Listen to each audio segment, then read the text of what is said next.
suis Jeanne Van Haaf et pendant tout le mois de janvier, ma romance Promesse du bout du monde est en promotion.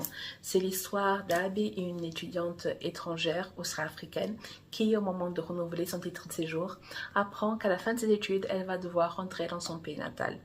Et comme elle ne veut pas, elle est traumatisée, sa famille d'accueil se réunit et trouve la solution, le mariage blanc. À ne pas répéter chez vous, les gens, c'est pas légal. L'heureuse élu, c'est Chandra, le journaliste qui a sauvé sa vie 9 ans plus tôt. Et accessoirement, c'est l'homme pour qui elle a un crush depuis quasiment tout le temps. Sauf que elle a un crush qui n'a pas évolué parce que ils ne se comprennent pas. Des genres, ils s'apprécient comme on apprécie des gens qu'on voit de tous les 5 ans. Chandra, jusqu'à ce moment-là, vivait en Afrique du Sud. Ils ne se voyaient pas vraiment beaucoup. Et ils ont des personnalités tellement différentes, tellement à l'opposé, qui clashent sans cesse. Ce n'est pas... Ils ne cherchent pas à taquiner l'autre. C'est juste qu'ils ne se comprennent pas. Ils ont une personnalité vraiment à l'opposé l'un de l'autre ou l'une de l'autre. Et ils n'arrivent pas à se comprendre, ils n'arrivent pas à comprendre l'autre, ils n'arrivent pas à discuter sans qu'il y ait un clash, sans qu'il y ait une vanne, sans qu'il y ait un commentaire déplacé. Et c'est très compliqué à gérer. Et c'est ces deux personnes-là qui vont devoir se marier. J'ai une vingtaine de tropes que j'adore. Et dont je pourrais lire tout le temps, toute l'année, pas de souci.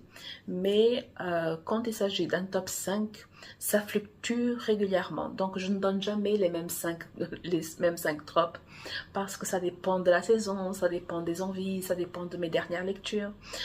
Si par exemple j'ai lu des romances avec un mariage arrangé, que ça m'a plu, ça m'a transporté, etc., je vais avoir envie de lire ça. Si je suis tombée sur des histoires de colocataires et que j'aimais, ça va s'ajouter à mon top, etc. Donc ça dépend de vraiment différentes variables, mais les tropes et sous-tropes du mariage arrangé, je pense, qui font toujours partie de mon top 5. Et si ce n'est pas un mariage arrangé, une fausse relation qui est kiff pareil, ça vient aussi c'est remplacé par une fausse relation. Sérieusement. Et je pense que ce que j'aime tant dans ce trope-là, c'est que les personnages n'ont pas le choix que de passer du temps ensemble. Ils sont forcément colocataires parce que peu importe la situation pour laquelle ils se sont mariés, il y a une situation extérieure qui a fait qu'ils se marient. Donc même s'ils ne partagent pas la même chambre, encore une fois, ça dépend du pourquoi ils se sont mariés, même s'ils ne partagent pas la même chambre, ils vont devoir vivre sous le même toit pour que ce soit effectif. Et ils vont donc devoir cohabiter, ils vont donc devoir parler à un moment ou à un autre, même si ce n'est pas forcément facile, même si ce n'est pas forcément confortable, même si au départ c'est juste des bonjours, bonsoir, c'est des salam alek, c'est des banalités, même si au départ c'est juste vraiment le strict minimum. Au fur et à mesure, ils vont commencer ils vont devoir discuter, quoi. Il va falloir qu'il y ait de la discussion et de la conversation. C'est ce qui se passe dans Promesse du bout du monde, d'ailleurs. Abby et Chandra n'ont pas appris à communiquer. Parce que quand Chandra a ramené Abby et là qu'il sa meilleure amie dans sa famille, il est reparti quasiment aussitôt. Il a sauvé leur vie en les faisant sortir de l'Afrique australe. Il les a ramenés en France, mais il est resté en France pendant 2-3 jours et il est reparti en Afrique australe. Et en Afrique australe, il est tombé amoureux d'une consoeur, d'une photojournaliste, et il a fait sa vie à l'autre bout du monde. Il s'est marié, il a eu un enfant, il s'est divorcé, mais pendant ces 9 ans qu'ils étaient dans la vie l'un de l'autre, ils n'étaient pas dans la vie de l'un de l'autre. Abby était en France et Chandra était en Afrique du Sud ou en Afrique australe, en train de fonder sa famille, en train de travailler, en train de vivre. Ils se voyaient une fois tous les 2-3 ans et basta. Donc les fois où ils se voyaient, la priorité n'était pas pour Chandra de discuter avec Abby. Parce qu'en plus, elle était adolescente c'était une collégienne quand il les a sortis du pays. Donc, il n'était pas très intéressé, il était totalement indifférent. Abby avait un crush, mais lui, il était totalement indifférent à ces adolescentes-là. Et du coup, le temps est passé, genre, il a toujours eu une certaine affection, mais une affection indifférente pour ses filles. Et plus le temps passait et plus les personnalités des filles se développaient, il ne s'est jamais rapproché d'Abby, il s'est rapproché de Lucky parce que Lucky parle plus, parce qu'ils se ressemblent dans leur personnalité, ils ont des vraies conversations, etc. Et avec Abby, ils n'ont jamais eu de vraies conversations. Et ça n'a jamais tiqué entre les deux. Et du coup, le fait qu'ils vont se marier, ils vont devoir être colocataires, ils vont devoir partager leur chambre, la chambre de Chandra d'ailleurs, parce que Abby emménage chez lui. Et c'est compliqué. Ils ne savent pas parler sans qu'il n'y ait pas des vannes, sans qu'il n'y ait pas des tacles, sans qu'il n'y ait pas de la repartie, sans qu'on soit toujours dans la défensive l'un envers l'autre. Donc, c'est très tendu au départ. Vivre ensemble, c'est très tendu. Non seulement ils ont des personnalités différentes, ils ont des habitudes différentes, ils ont des routines différentes. Et pendant un moment, ils sont juste en train de se croiser sous le même toit. Et petit à petit, ils vont devoir parler plus que juste bonjour, bonsoir, qu'est-ce que tu veux manger, passe-moi le sel, bonne nuit, à demain. Et c'est une des choses que j'aime le plus dans le mariage arrangé entre deux personnes qui ne sont pas forcément amies, c'est qu'ils n'ont pas le choix. Maintenant qu'ils sont ensemble, maintenant qu'ils sont mariés, ils n'ont pas le choix. Pardon. Abby, au moment où elle va renouveler son titre de séjour, elle est en Master 1 en médias et communication. Ça veut dire qu'elle a encore 18 mois devant elle pour que la situation du titre de séjour, qu'elle va devoir rentrer chez elle, ça se fasse. Donc, elle ne va pas se marier tout de suite, elle va se marier à la fin de son Master 1. Donc, pendant un an, avant la fin de ses études, elle va être mariée, elle va vivre avec Chandra. Parce que trop près de la date butoir, ça risque d'attirer les suspicions.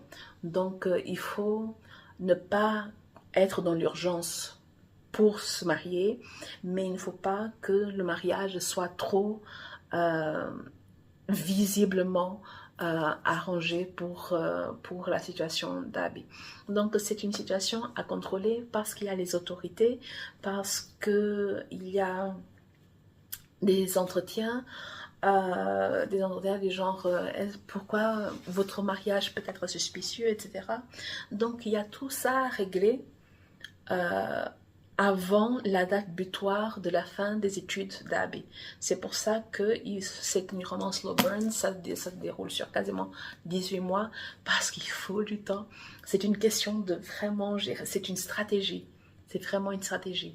Donc tout ce temps-là, ils vont devoir apprendre à communiquer, à parler sans se vanner, à parler sans se clasher, sans avoir envie de s'entretuer, sans avoir envie d'étrangler l'autre. Et ils n'ont pas le choix. Et le truc, c'est que non seulement ils sont mariés pendant un an, déjà un an avant la date butoir, mais ils ne peuvent pas divorcer dès qu'elle renouvelle son titre de séjour pour rester avec son mari en France. Il va falloir traîner cette situation-là pendant un temps, pendant un an ou deux encore, et si possible jusqu'à ce qu'elle demande la nationalité.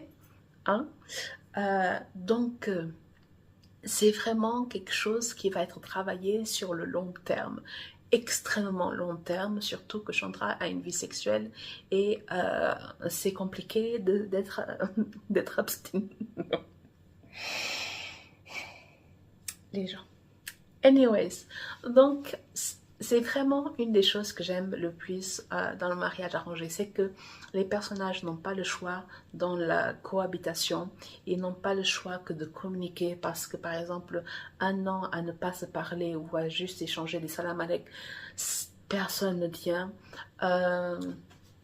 Albi et Chandra dorment dans le même lit, mais c'est un très grand lit, c'est un très grand king size, c'est un plus.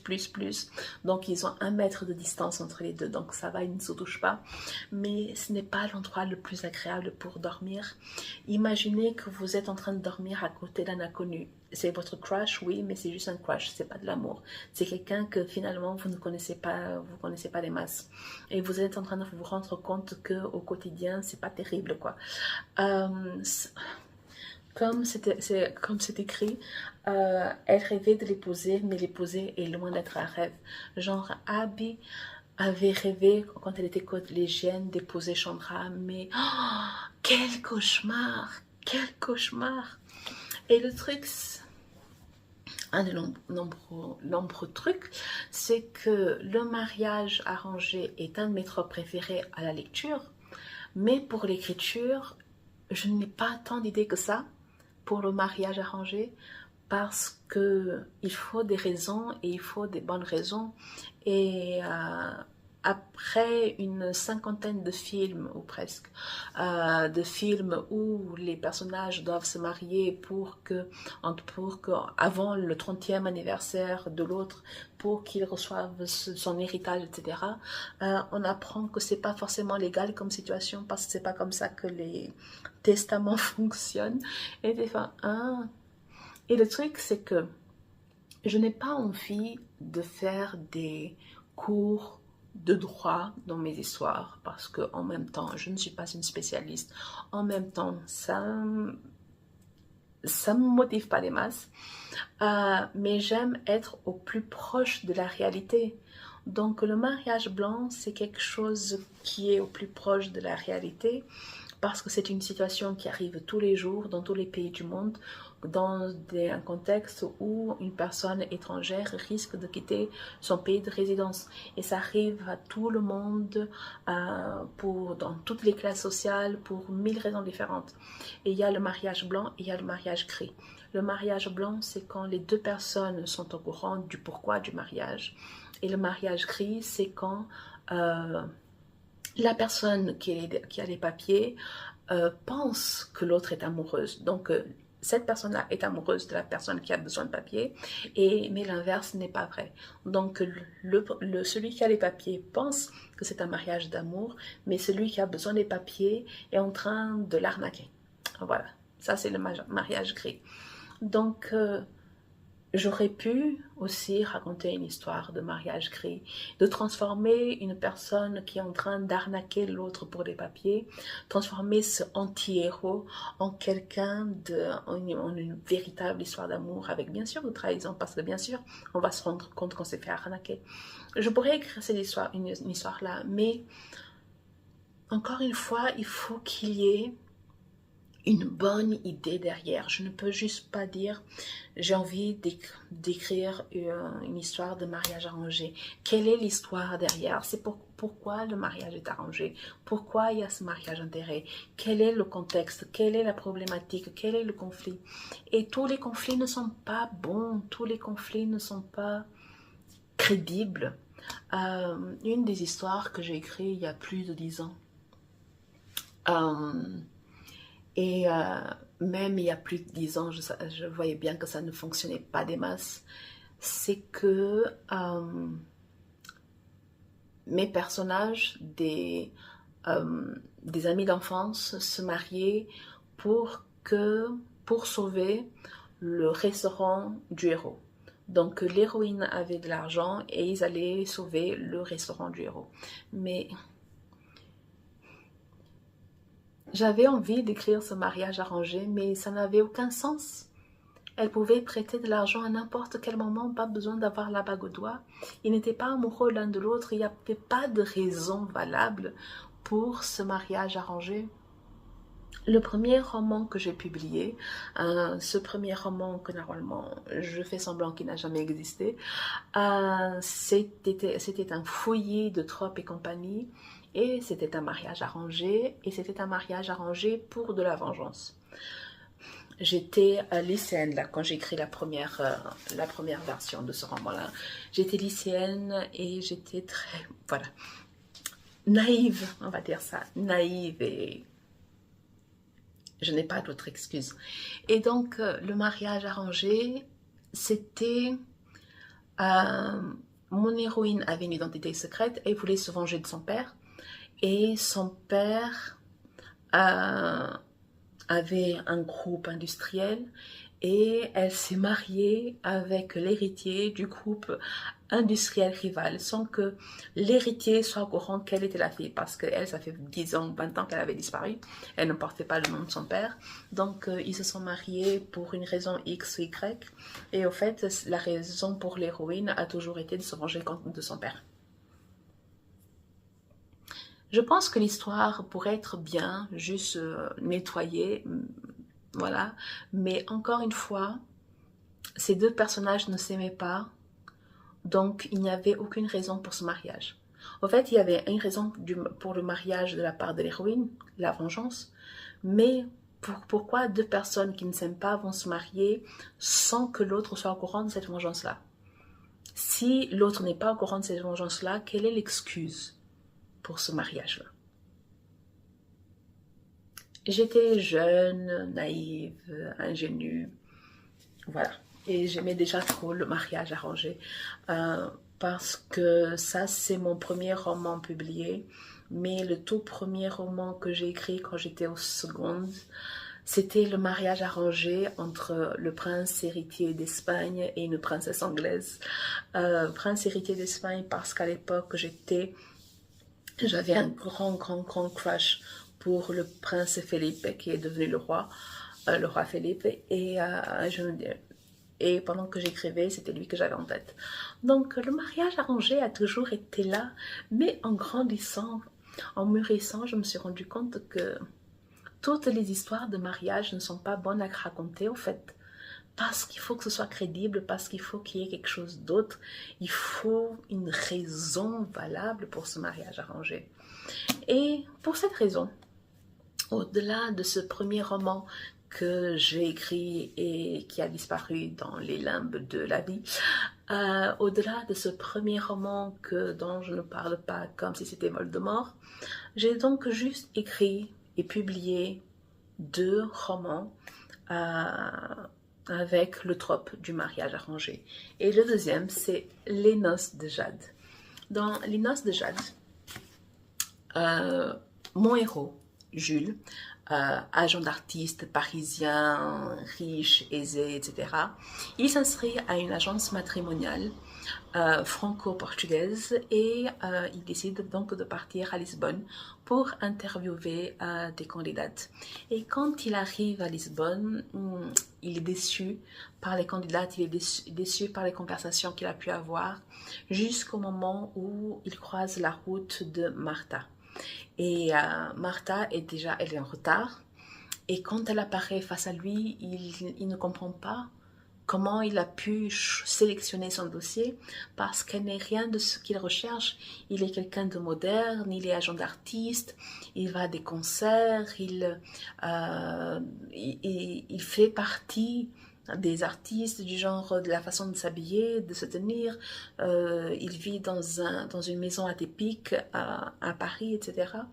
Et débarque Martha avec une longue jupe, façon habillée très modeste, avec un crucifix alors que Julie est athée, avec tout plein de bracelets, etc.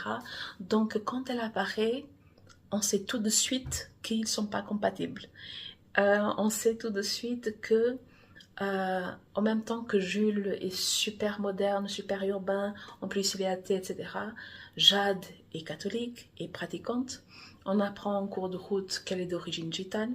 Et au Portugal, ces origines gitanes peuvent avoir une autre connotation que Jules n'est pas du tout, dont Jules ignore tout. Alors, on ignore encore tout. Donc, quand il la voit débarquer, il se dit, mais ce voyage est un fiasco, quoi. C'est un fiasco, mais il y a quelque chose qui se passe dans la conversation, il y a quelque chose, il y a un déclic. Et Jules se dit que peut-être qu'il faisait fausse route. Oui, Martha n'est pas la personne qu'il recherche ou qu'il recherchait, mais il se dit qu'elle est tout ce dont il a besoin. Et il dit, je vais essayer, genre, c'est pour une raison, il sent que c'est elle. Donc, les noces de Jade, c'est un mariage arrangé via agence matrimoniale. Et Martha veut quitter le Portugal, mais elle ne veut pas quitter le Portugal seule. Elle est née en France, elle a vécu en France. Mais après la mort de ses parents, elle s'est beaucoup rapprochée de sa sœur et de la famille de sa sœur, etc. Mais elle veut rentrer en France. La seule différence, c'est que elle ne veut pas le faire toute seule. Elle a envie d'un soutien, elle a envie d'un support, une sécurité, pas seulement émotionnelle, mais une sécurité de savoir que j'ai mon mari qui est avec moi pendant que je refais ma vie en France. Et de l'autre côté, il y a Jules qui, lui, ne veut pas tomber amoureux parce que ça fait 2 ans qu'il est en deuil, donc il veut pas, mais il ressent la sécurité du mariage. Il aime être marié, il aime être en couple, mais la meilleure manière d'être marié sans forcément parler d'amour, c'est d'arranger son mariage. Donc les deux entrent dans cette relation en sachant ce que veut l'autre, en comprenant ce que veut l'autre, et en signant le contrat, on est d'accord avec l'autre. Voilà. Donc, ce type de mariage arrangé, c'est vraiment arrangé. Et Martha plaisante parfois en disant que avant, c'était mes ancêtres arrangeaient les mariages de leurs enfants. Maintenant, c'est moi qui arrange mon propre mariage. Et donc, le mariage arrangé via agence matrimoniale était encore le deuxième seul trope du mariage, seule raison derrière un mariage arrangé que je pouvais trouver. Mais maintenant que j'ai écrit l'histoire avec un mariage arrangé via agence matrimoniale, un mariage blanc, je sais pas les gens. Je sais pas. J'allais dire, est-ce qu'il y a une autre histoire avec un mariage que je puisse raconter? Oui. C'est pas le prochain roman que je vais écrire, mais c'est après le prochain roman que je vais écrire, mais c'est pas un mariage arrangé, c'est un mariage forcé. C'est du chantage, clairement. Donc, on va faire très attention à cette affaire-là parce que le consentement est important. Donc, il y a du chantage, il y a le chantage du genre c'est soit ce mariage, soit une catastrophe, mais il faut faire attention à ce qui se passe, à ce que ce soit pas toxique plus que ça ne l'est déjà, rien qu'à l'énoncer. Mais donc au-delà du mariage arrangé via agence matrimoniale, au-delà du mariage blanc et le mariage forcé que je vais écrire cette année, je crois que j'ai fait le tour, sauf si j'écris le mariage gris. Mais il faut, encore une fois, que je trouve la bonne idée. Et je ne vais pas forcer la bonne idée parce que j'ai déjà tellement de romans à écrire que si la bonne idée ne vient pas, elle ne viendra pas. Mais je pense que c'est quand même ironique et drôle et bizarre et tout à la fois que dans mes tropes préférées, j'ai des tropes préférées, mais je n'ai pas des histoires à écrire avec ces tropes préférées. C'est un peu comme les fausses relations. J'adore les romances avec des fausses relations. Je n'en ai aucune. on peut considérer un peu que le mariage d'Abby et Chandra dans Promesse du bout du monde a un bout de fausse relation parce qu'ils doivent faire semblant publiquement qu'ils sont mariés pour des raisons d'autorité, raisons de papier, etc. Alors que dans les noces de Jade, c'est un mariage arrangé, mais c'est un mariage arrangé, accepté, et ils vont consommer le mariage parce que c'est le but c'est le but de l'affaire. Hein. Donc, il n'y a pas la même dynamique l'une de l'autre. Donc, c'est pas une fausse relation pour Jade, pour les noces de Jade. Ce n'est pas une fausse relation. C'est une relation qui se construit après le mariage. C'est une relation qui se construit sans l'amour habituel, traditionnel pour le mariage. Mais c'est une relation qui existe.